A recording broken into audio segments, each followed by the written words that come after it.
Next speaker, Dr. Jameel Rizwana, who is an alumnus from Elite School, also alumnus from Shankar Netchalaya. Currently, she heads the Rivoli Vision Academy. And having listened to Mr. Ramesh sir and Mrs. Ananthalakshmi, and here we have Dr. Rizwana to share how opportunities are there in overseas, especially in UAE. Over to you, Dr. Rizwana. Hey, thanks, Dr. Gopi. Thank you. I'm going to share my screen. Just let me know if you guys can see me and hear me well. One second. I think it's happening.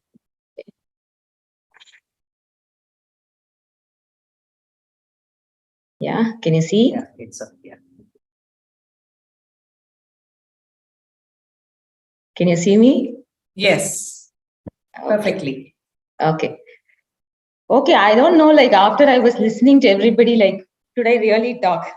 That was the feeling, because I guess every one of you really like sort of like I had the same sentiments as Sharanya ma'am. Like if somebody had told us all of these things, which were probably, I guess, overlooked when we were studying, like, But yeah, now that I'm in a very, very different part of the world doing something very different, and I have something very different to share as well. So yes, Gopi just gave me the job of UAE. I just took the GCC as well. And I'm going to be pretty much like staying on point as what exactly is needed, because I think most of it is already touched so beautifully by everybody from morning, okay? If you are looking at stepping into this part of the world, okay, be it UAE or GCC, exploring retail optometry, then the first thing is you should have minimum 2 years of experience. And 2 years in a relevant sector, because I do get literally emails every single day saying I'm working for a hospital, but I want to work for a retail. This is the first mismatch, guys, I would tell you, because when you want to come and work for a retail, then it's important that you basically have a retail experience, okay? So that's really super important to consider in your mind. So please ensure that you have that done. And I think both Anant Lakshmi and Ramesh Pillai sir beautifully pointed out to all of the opportunities available in our own country for you to develop those skill sets. Then clinical competency.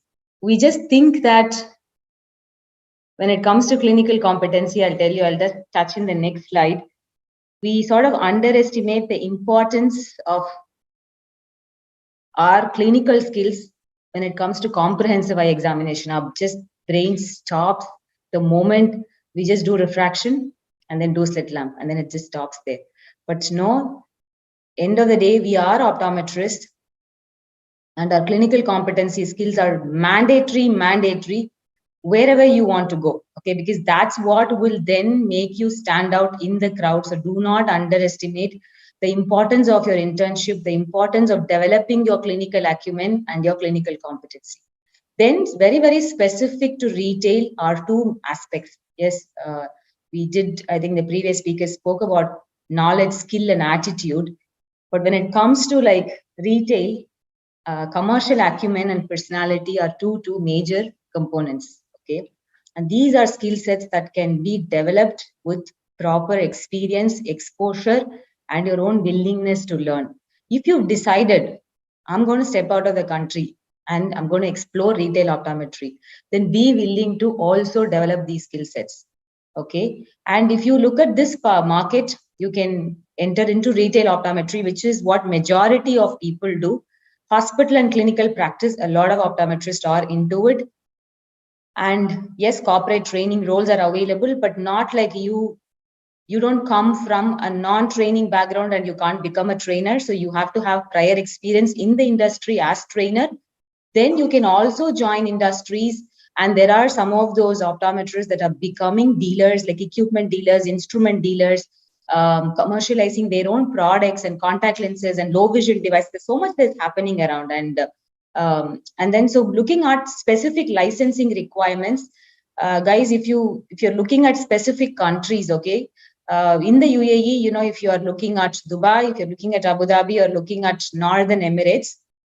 So basically, as you see here, if you want to work in the cities of Abu Dhabi and Al Ain, Okay, it's DOH, Department of Health. If you want to work in the Northern Emirates like Sharjah, Ajman, as you see, Ras Al Khaimah, Fujairah, Umm Al Quwain, you have to have your MOH license. And for Dubai, it's the Dubai Health Authority license. And all of the preparation for license and everything is like all details are available online. You have to do your homework. Log on to the respective websites, look at the eligibility requirements, then you should start the process, and you can do the process from wherever you are. You need not come over to the UAE. Very similar in the GCC as well, in both Qatar and Bahrain. For Qatar, there is no licensing exam as such, but there is an eligibility. For Bahrain, there is an exam. And for Oman, there is an Omanization, like, that's the most prior, but there are retailers that have expat visas for us to then acquire other nationals other than the country. So if you really look at this, is just a quick, what is defined as optometry in this part of the world. A minimum like a bachelor degree, 3 years course duration plus 1 year of internship is mandatory. This is a market where optometrists from various parts of the world come in and work. So there are a lot of doctors of optometry practicing in here, and that would range anywhere from 5.5, 6 years. Okay, so you will get to interact with professionals from various parts of the world. And what's really important is minimum 2 years post qualification in the related field. So if you're already in your internship and your mind is okay, I want to really get into retail sector, or I want to get into a hospital-based practice in UAE, then choose the next 2 years to work in those fields. Okay, I think you have to sort of like have a game plan based on where you want to head towards. So this is what I said. First is eligibility and verification. Log on to these websites, check your eligibility, put your certificates, qualifications, experience, everything, and see if you're eligible. Then check the licensing process, start preparing for the exam, then the data flow verification and certificate of good standing. For both data flow and good standing, you need to be accredited or associated with one of the optometry associations. For example, in Tamil Nadu, the OATN has the requirements to certify people for both, good standing as well as verify their licensing requirements. Similarly, wherever you are, whichever part of the country you are with, you need to know which is the association that then gives you these credentials. Then do your qualifying examination. I'll tell you like what to do, what not to do, which is done through the Prometric agency. Then you get your license registered after you come over to the UAE.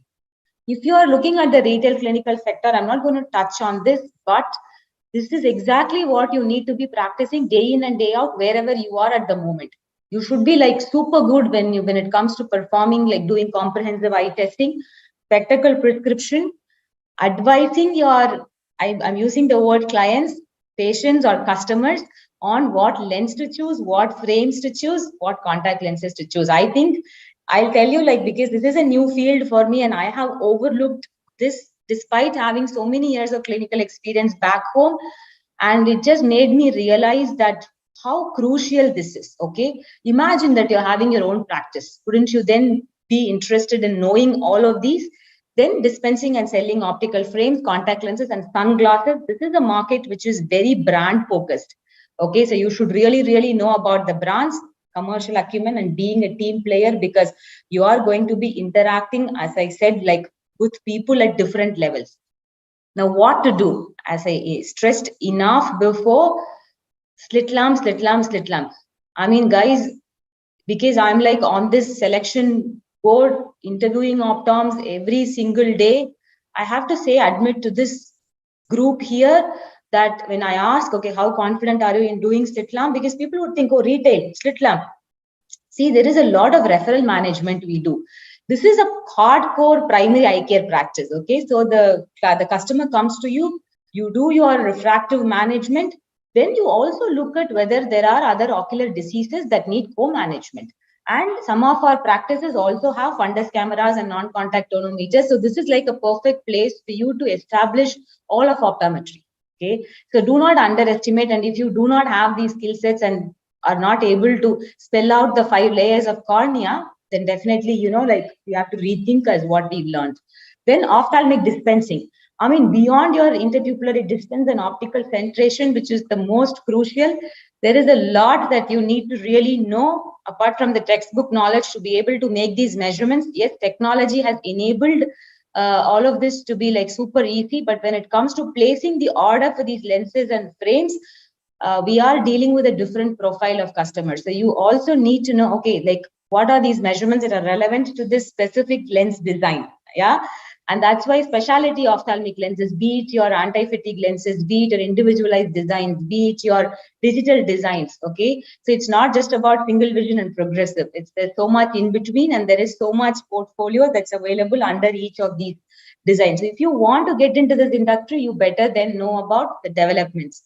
Then referral management.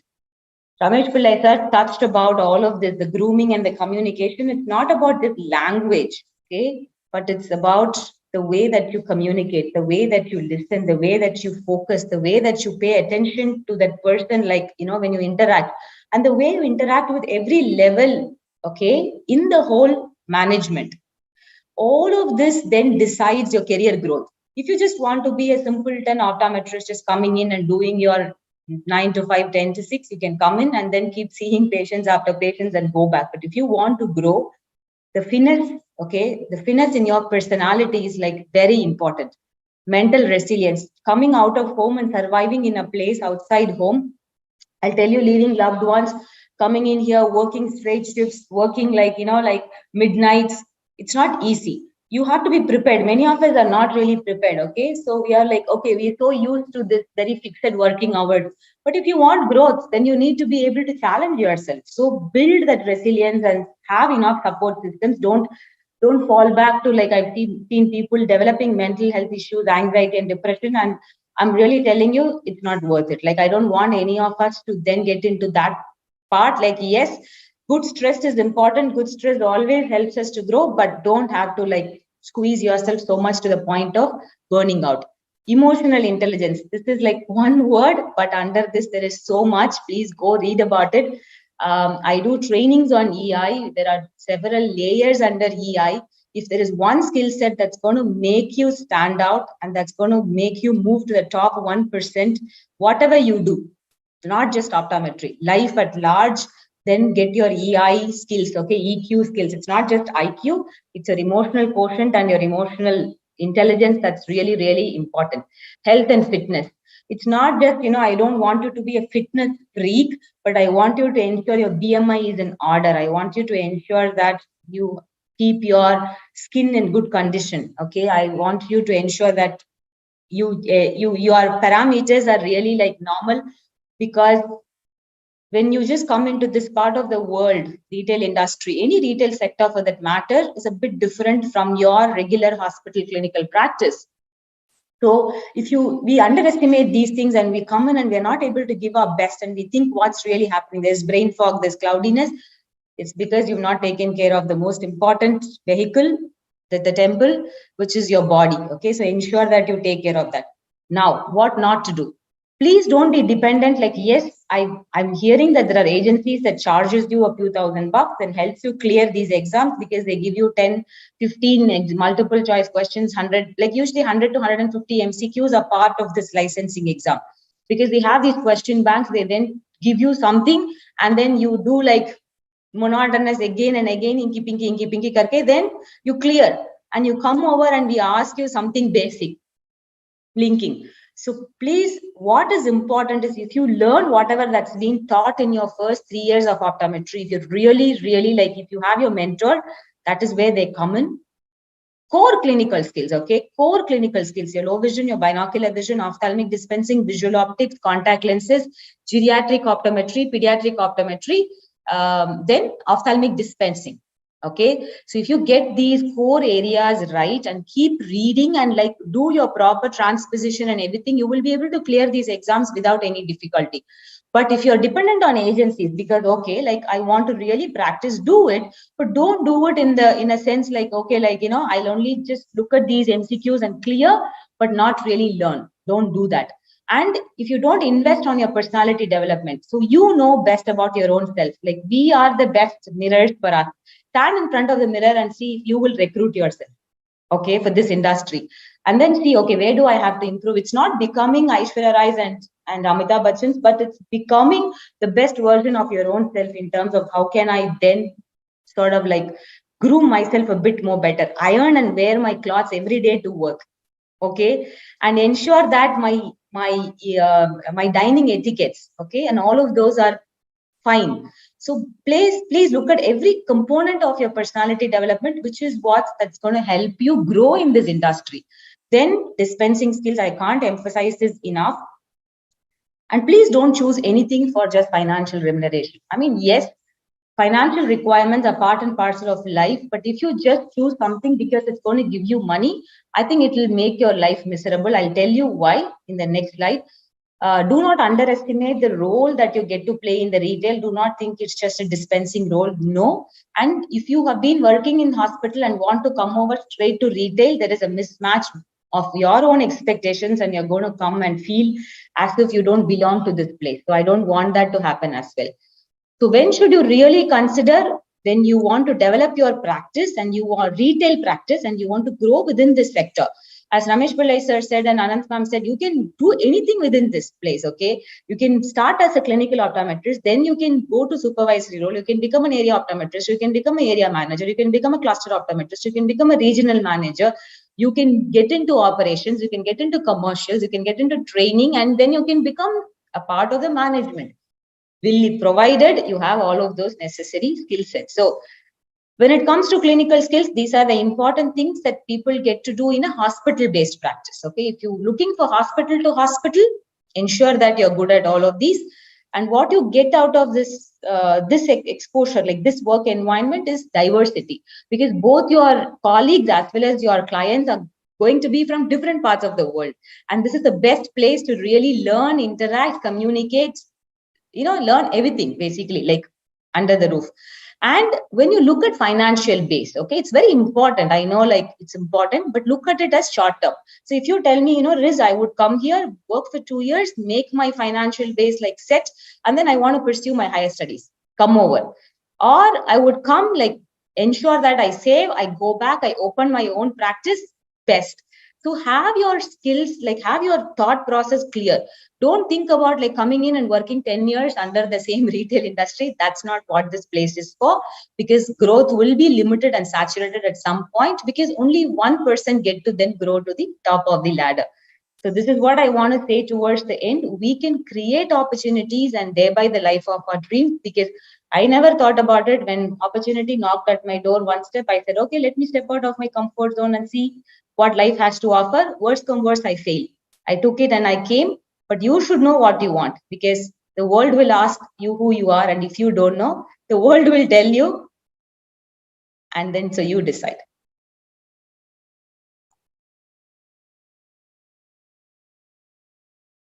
I'm done. Absolutely lovely finish. The world will ask who you are. And if you don't know, the world will then tell you. Brilliant, Riz. I think a lot of the questions that were asked, you basically covered in your talk. They wanted to know what exams to take, how do we take the exams, how do we decide what we want to do. So I think you've basically covered all the questions that they were asked during the thing. Gopi, any other questions that you picked up? I think there are, like, as a recruiter, how do you expect the CV? So that is an interesting question. As a recruiter, how do we expect the CV to be, the curriculum? Okay, good. I mean, that's why I'm here putting the LinkedIn profile. So please update your LinkedIn profile, because that's the number one thing to do when you want to like grow your career. And LinkedIn will teach you how to build your CV. Okay, so that's the reason why I have put in. So when you apply to us, we look at your LinkedIn, and if you just sort of like look at all of those different things that LinkedIn is asking for, you can build a resume through LinkedIn. See, it's a very simple one pager, but you should, as I told you, it's basically like, expecting apples under an apple tree, not like expecting orange under an apple tree. So you just, you are applying for a retail, you should demonstrate that I have worked with this particular retail and these are the roles I have played, and this is exactly my skill set. And these are all my other aspects, my other commercial acumen or management skills, or, my strength that you can then leverage to build your company or whatever it is. So that has to come out in the profile, because you can't just randomly write I'm good at comprehensive eye test. Okay. And I'm not going to like be looking at that profile. So yeah. Your wonderful inputs.